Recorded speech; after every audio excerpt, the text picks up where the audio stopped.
This is an audio recording of the short story, The Magic Shop, by H.G. Wells. Read by Mrs. Shields. The Magic Shop. I had seen the magic shop from afar several times. I had passed it once or twice. A shop window of alluring little objects, magic balls, magic hens, wonderful cones, ventriloquist dolls, the material of the basket trick, packs of cards that looked all right and all that sort of thing. But never had I thought of going in until one day, almost without warning, Gip hauled me by my finger right up to the window, and so conducted himself that there was nothing for it but to take him in. I had not thought the place was there, to tell the truth, a modest-sized frontage in Regent Street, between the picture shop and the place where the chicks run about, just out of patent incubators. But there it was, sure enough. I had fancied it was down near the circus, or round the corner in Oxford Street, or even in Holborn. Always over the way and a little inaccessible it had been, with something of the mirage in its position. But here it was now quite indisputably, and the fat end of Gip's pointing finger made a noise upon the glass. "If I was rich," said Gip, dabbing a finger at the disappearing egg, "I'd buy myself that, and that, which was the crying baby, very human, and that, which was a mystery, and called, so a neat card asserted, buy one and astonish your friends." "Anything," said Gip, "will disappear under one of those cones. I have read about it in a book. And their data is the vanishing halfpenny, only they've put it this way up, so's we can't see how it's done." Gip, dear boy, inherits his mother's breeding, but he did not propose to enter the shop, or worry in any way, only, you know, quite unconsciously, he lugged my finger doorward, and he made his interest clear. "That," he said, and pointed to the magic bottle. "If you had that," I said, at which promising inquiry he looked up with a sudden radiance.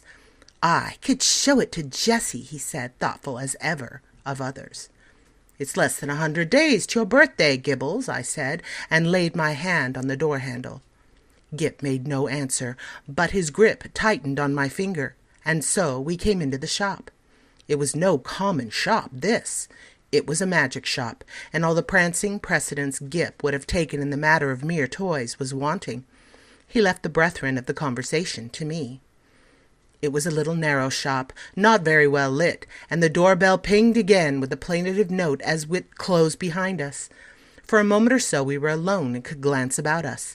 There was a tiger in papier-mâché in the glass case that covered the low counter, a grave, kind-eyed tiger that waggled his head in a methodical manner. There were several crystal spheres, a china hand holding magic cards, a stock of magic fish bowls in various sizes, and an immodest magic hat that shamelessly displayed its springs. On the floor were magic mirrors, one to draw you out long and thin, one to swell your head and vanish your legs, and one to make you short and fat like a draught. And while we were laughing at these, the shopman, as I suppose, came in. At any rate, there he was behind the counter, a curious, sallow, dark man with one ear larger than the other, and a chin like the toe-cap of a boot. "What can we have the pleasure?" he said, spreading his long magic fingers in the glass case, and so with a start we were aware of him. "I want," I said, "to buy my little boy a few simple tricks." "Legerdemain," he said, "mechanical, domestic?" "Anything amusing," said I. Said the shopman, and scratched his head for a moment, as if thinking. Then quite distinctly he drew from his head a glass ball. "Something in this way," he said, and held it out. The action was unexpected. I had seen the trick done at entertainments endless times before. It's part of the common stock of conjurers, but I had not expected it here. "That's good," I said with a laugh. "Isn't it?" said the shopman. Gip stretched out his disengaged hand to take this object, and found merely a blank palm. "It's in your pocket," said the shopman, and there it was. "How much will that be?" I asked. "We make no charge for glass balls," said the shopman politely. "We get them," he picked one out of his elbow as he spoke, "free." He produced another from the back of his neck, and laid it beside its predecessor on the counter. Gip regarded his glass ball sagely, then directed a look of inquiry at the two on the counter, and finally brought his round-eyed scrutiny to the shopman, who smiled. "You may have those too," said the shopman, "and, if you don't mind, one for my mouth. So." Gip counseled me mutely for a moment, and then in a profound silence put away the 4 balls, reassumed my reassuring finger, and nerved himself for the next event. "We get all our smaller tricks in that way," the shopman remarked. I laughed in the manner of one who subscribes to a jest. "Instead of going to the wholesale shop," I said, "of course, it's cheaper." "In a way," the shopman said, "though we pay in the end, but not so heavily as people suppose. Our larger tricks and our daily provisions and all the other things we want, we get out of that hat. And you know, sir, if you'll excuse my saying it, there isn't a wholesale shop, not for genuine magic goods, sir. I don't know if you noticed our inscription, the Genuine Magic Shop?" He drew a business card from his cheek and handed it to me. "Genuine," he said, with his finger on the word, and added, "There's absolutely no deception, sir." He seemed to be carrying out the joke pretty thoroughly, I thought. He returned to Gip with a smile of remarkable affability. "You know, you are the right sort of boy." I was surprised at his knowing that, because in the interests of discipline we keep it rather a secret, even at home. But Gip received it in unflinching silence, keeping a steadfast eye on him. "It's only the right sort of boy gets through that doorway." And, as if by way of illustration, there came a rattling at the door, and a squeaking little voice could faintly be heard. "Nah, I want to go in there, Dada. I want to go in there. Nah." And then the accents of a downtrodden parent, urging consolations and propitiations. "It's locked, Edward," he said. "But it isn't," said I. "It is, sir," said the shopman, "always for that sort of child." And as he spoke we had a glimpse of the other youngster, a little, white-faced, pallid from sweet eating and over-sapid food, and distorted by evil passions, a ruthless little egoist pawing at the enchanted pain. "It's no good, sir," said the shopman, as I moved with my natural helpfulness doorward, and presently the spoilt child was carried off howling. "How did you manage that?" I said, breathing a little more freely. "Magic," said the shopman, with a careless wave of the hand, and behold, sparks of coloured fire flew out of his fingers and vanished into the shadows of the shop. "You were saying," he said, addressing himself to Gip, "before you came in, that you would like one of our Buy One and Astonish Your Friends boxes?" Gip, after a gallant effort, said, "Yes." "It's in your pocket." And leaning over the counter, he really had an extraordinarily long body, this amazing person produced the article in the customary conjurer's manner. "Paper," he said, and took a sheet out of the empty hat with the springs.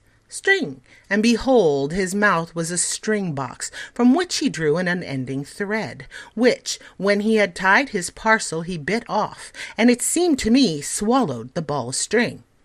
And then he lit a candle at the nose of one of the ventriloquist dummies, stuck one of his fingers, which had become sealing wax red, into the flame, and so sealed the parcel.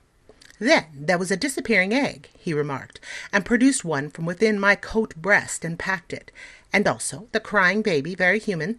I handed each parcel to Gip as it was ready, and he clasped them to his chest. He said very little, but his eyes were eloquent. The clutch of his arms was eloquent. He was the playground of unspeakable emotions.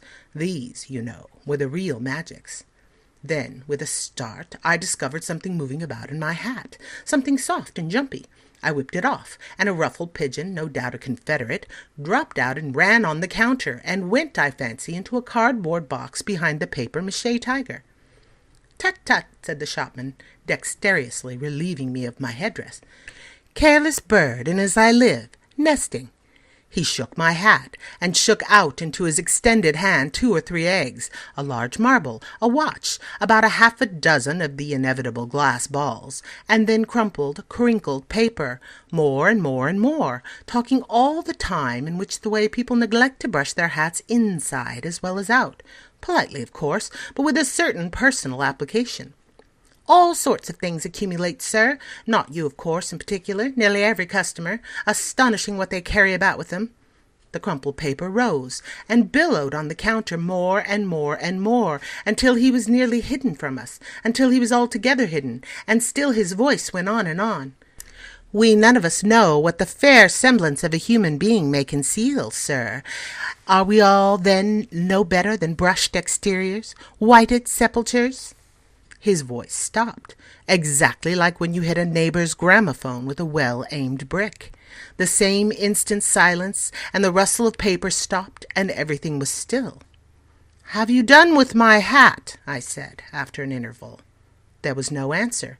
I stared at Gip, and Gip stared at me, and there were our distortions in the magic mirrors, looking very rum and grave and quiet. "I think we'll go now," I said. "Will you tell me how much all of this comes to?" "I say," I said, on rather a louder note, "I want the bill, and my hat, please." It might have been a sniff from behind the paper pile. "Let's look behind the counter, Gip," I said. "He's making fun of us." I led Gip round the head-wagging tiger, and what do you think there was behind the counter? No one at all, only my hat on the floor and a common conjurer's lop-eared white rabbit lost in meditation and looking as stupid and crumpled as only a conjurer's rabbit can do. I resumed my hat, and the rabbit lolloped a lollop or so out of my way. "Dada," said Gip in a guilty whisper. "What is it, Gip?" said I. "I do like this shop, Dada." So should I said to myself, if the counter wouldn't suddenly extend itself to shut one off from the door. But I didn't call Gip's attention to that. "Pussy," he said, with a hand out to the rabbit as it came lolloping past us. "Pussy do Gip a magic." And his eyes followed it as it squeezed through a door I had certainly not remarked a moment before. Then this door opened wider, and the man with one ear larger than the other appeared again. He was smiling still, but his eye met mine was something between amusement and defiance. "You'd like to see our showroom, sir," he said, with an innocent suavity. Gip tugged my finger forward. I glanced at the counter and met the shopman's eye again. I was beginning to think the magic just a little too genuine. "We haven't very much time," I said, but somehow we were inside the showroom before I could finish that. "All goods of the same quality," said the shopman, rubbing his flexible hands together, "and that is the best. Nothing in the place that isn't genuine magic, and warranted thoroughly rum. Excuse me, sir." I felt him pull at something that clung to my coat sleeve, and then I saw he held a wriggling red demon by the tail. The little creature bit and fought and tried to get at his hand, and in a moment he tossed it carelessly behind a counter. No doubt the thing was only an image of twisted India rubber, but for the moment, and his gesture was exactly that of a man who handles some petty, biting bit of vermin. I glanced at Gip, but Gip was looking at a magic rocking horse. I was glad he hadn't seen the thing. "I say," I said in an undertone, and indicating Gip and the red demon with my eyes, "you haven't many things like that about, have you?" "None of ours. Probably brought it with you," said the shopman, also in an undertone, and with a more dazzling smile than ever. "Astonishing what people will carry about with them unawares." And then to Gip, "Do you see anything you fancy here?" There were many things that Gip fancied there. He turned to this astonishing tradesman with mingled confidence and respect. "Is that a magic sword?" he said. "A magic toy sword. It neither bends, breaks, nor cuts the fingers. It renders the bearer invincible in battle against anyone under 18. Half a crown to 7 and 6 pence, according to size. These panoplies on cards are for juvenile knights errants, and very useful. Shield of safety, sandals of swiftness, helmet of invisibility." "Oh, Daddy!" gasped Gip. I tried to find out what they cost, but the shopman did not heed me. He had got Gip now. He had got him away from my finger. He had embarked upon the exposition of all of his confounded stock, and nothing was going to stop him. Presently, I saw with a qualm of distrust and something very like jealousy that Gip had a hold of this person's fingers, as he usually has hold of mine. No doubt the fellow was interesting, I thought, and had an interesting faked lot of stuff. Really good fake stuff. Still, I wandered after them, saying very little, but keeping an eye on this prestidigital fellow. After all, Gip was enjoying it, and no doubt when the time came to go, we should be able to go quite easily. It was a long, rambling place, that showroom, a gallery broken up by stands and stalls and pillars, with archways leading off to other departments, in which the queerest-looking assistants loafed and stared at one, and with perplexing mirrors and curtains. So perplexing indeed were these that I was presently enabled to make out the door by which we had come. The shopman showed Gip magic trains that ran without steam or clockwork, just as you set the signals. And then some very, very valuable boxes of soldiers that all came alive directly you took off the lid and said. I myself have a very quick ear, and it was a tongue-twisting sound, but Gip, he has his mother's ear, got it in no time. "Bravo," said the shopman, putting the men back into the box unceremoniously and handing it to Gip. "Now," said the shopman, and in a moment Gip had made them all alive again. "You'll take that box?" asked the shopman. "We'll take that box," said I, "unless you charge its full value, in which case it would need a trust magnate." "Dear heart, no!" And the shopman swept the little men back again and shut the lid, waved the box in the air, and there it was, in brown paper, tied up and with Gip's full name and address on the paper. The shopman laughed at my amazement. "This is the genuine magic," he said, "the real thing." "It is a little too genuine for my taste," I said again. After that he fell to showing Gip tricks, odd tricks, and still odder the way they were done. He explained them, he turned them inside out, and there was the dear little chap nodding his busy bit of a head in the sagest manner. I did not attend as well as I might. "Hey presto," said the magic shopman, and then would come the clear small "hey presto" of the boy, but I was distracted by other things.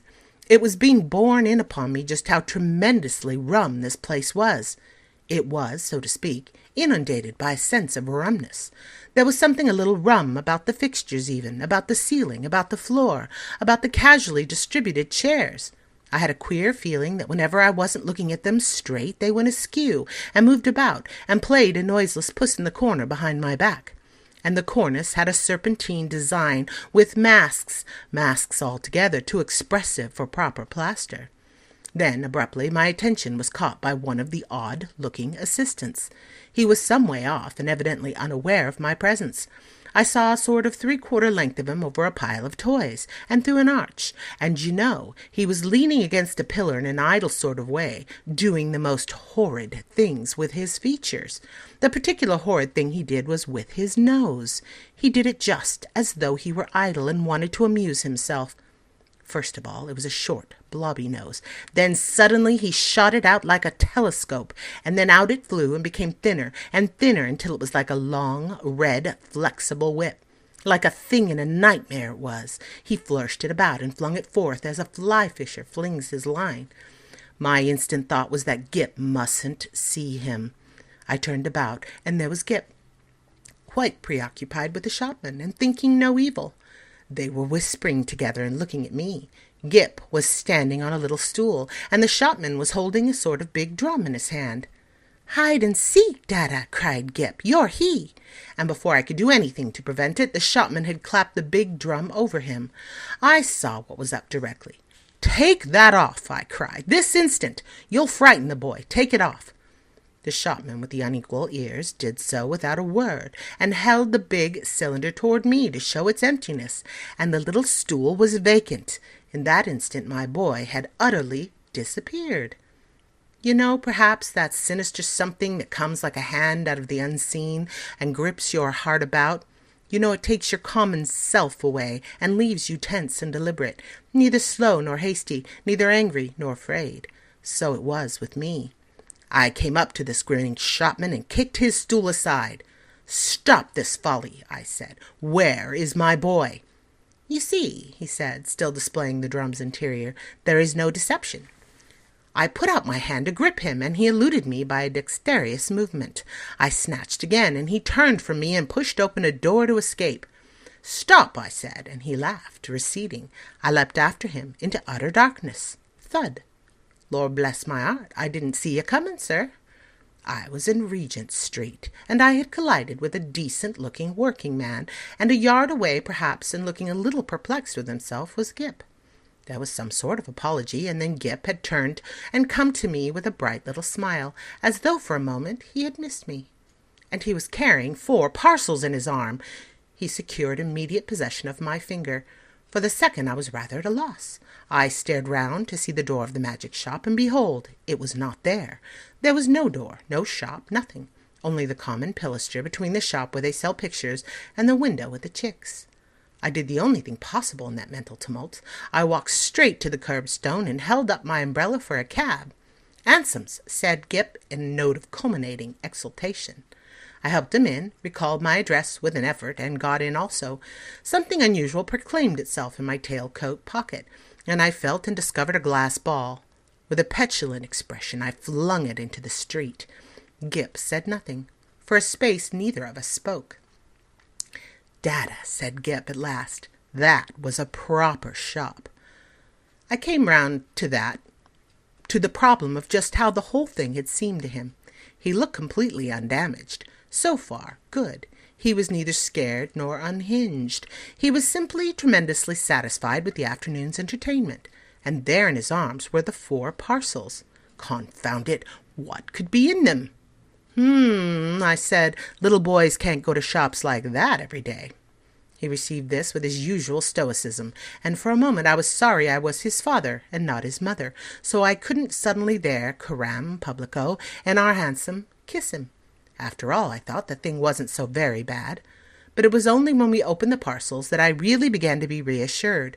3 of them contained boxes of soldiers, quite ordinary lead soldiers, but of so good a quality as to make Gip altogether forget that originally these parcels had been magic tricks of only the genuine sort, and the 4th contained a kitten, a little living white kitten, in excellent health and appetite and temper.